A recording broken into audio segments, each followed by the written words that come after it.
Okay, good morning students, and this video is on the paper literary forms. So literary forms, we are moving to unit 2 poetry. So unit 2 poetry, and the topic is going to be subjective poetry and objective poetry. Okay, so what do you mean by subjective poetry and objective poetry? It's very simple and a simple topic, and okay, on each video one by one we will complete a topic in literary forms. So what do you mean by subjective and objective poetry? Subjective poetry tells subjectively. That means, say for example, all the questions which I asked yesterday are all subjective questions. So what is your favorite poem, what is your favorite movement, and what is your opinion, and so such questions are all called as subjective questions. Okay, so subjective questions where you express your own personal feelings and ideas, your views, and they are all subjective.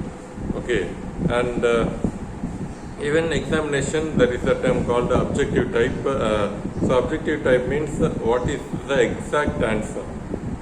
Okay, there is no other, there is no choice of other answers. If it is a one word, this is the answer. So who invented a telephone? It is Alexander Graham Bell. Okay, no other answer is. You cannot give any other answer. Okay. So in case of what is your favorite poetry, you can give your own answer. Okay, so that is the case of subjective poetry.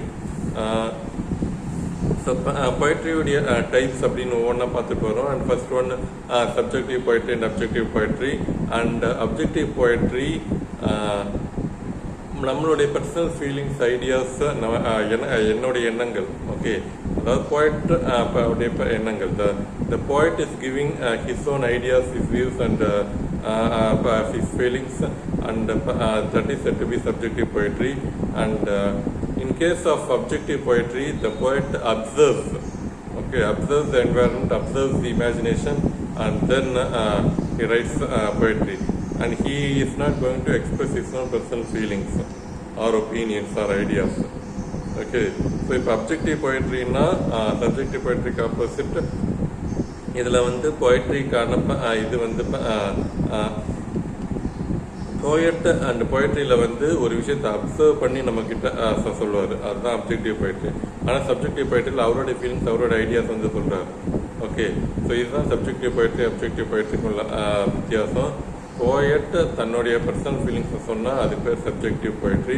And தன்னோட personal feelings சொல்லாமல் ஒரு விஷயத்தை observe பண்ணி சொன்னால் அதுக்கு பேர் objective poetry.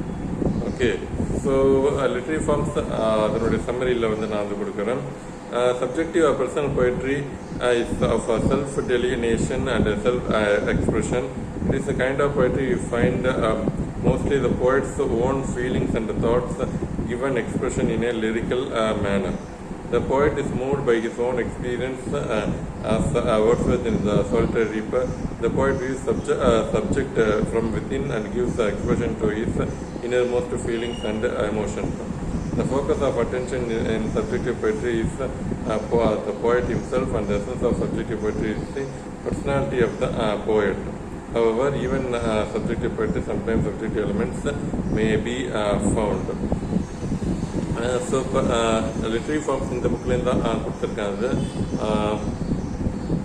So what is it?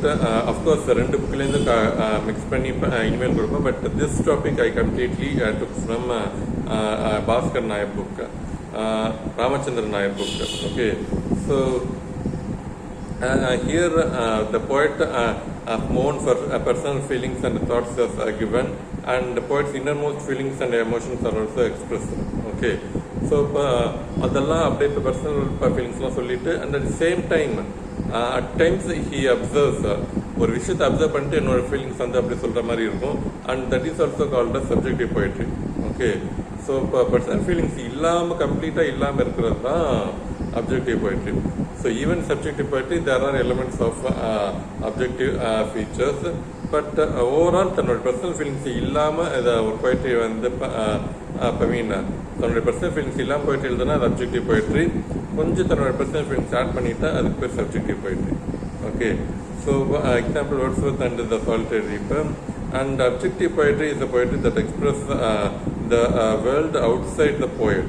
Okay, so the subjective poetry expresses the world outside the poet. என்னோட feelings இல்லாமல் வேற விஷயங்களை சொன்னால் அது எல்லாமே இதுதான். Okay, what is it? Objective poetry. In this kind of poetry, the poet goes out of himself, mingles with the action and passion of the world, and expresses what he observes there. So the poet goes out of himself, go into the world of imagination and action, passion of the world, and express what he observes. So அந்த situation அந்த இடத்துக்கு போயிட்டு and then observe பண்ணி அப்படியே நம்மக்கிட்ட சொல்கிறாரு. So that is the most important feature. This is older type of poetry than subjective. In fact, poetry began with the expression of feelings, thoughts of a clan or a group. Subjectivism came only later. The communal ballad, the epic drama were the earliest forms of objective poetry. In this kind of poetry, personality of poet is rarely revealed. There is more emphasis on action than thought. The experiences of the eye and the ear are given more importance than of mind and soul. Okay, so ஒரு கதையை சொல்கிற மாதிரி இருக்கும். That is another feature. It narrates a story or where the feeling of the ideas of ears and eyes is given importance rather than soul and heart. Okay, so காதுலேருந்து கண்ணிலேருந்து போய்ட்டு வந்து என்ன பார்க்குறாரு அப்படின்னு அப்சர்வ் பண்ணி அப்படியே நம்மக்கிட்ட சொல்லுவார் இது. And this is a very old poetry, old form of poetry. So lyric and ballad இது எல்லாமே ஓல்டு ஃபார்ம் ஆஃப் போய்ட்ரி, அது எல்லாமே subjective poetry. And then later on only subjective poetry game.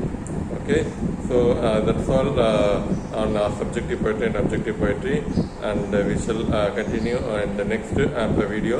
Next video is on translation studies. Tomorrow we shall continue on literary forms. Okay, thank you.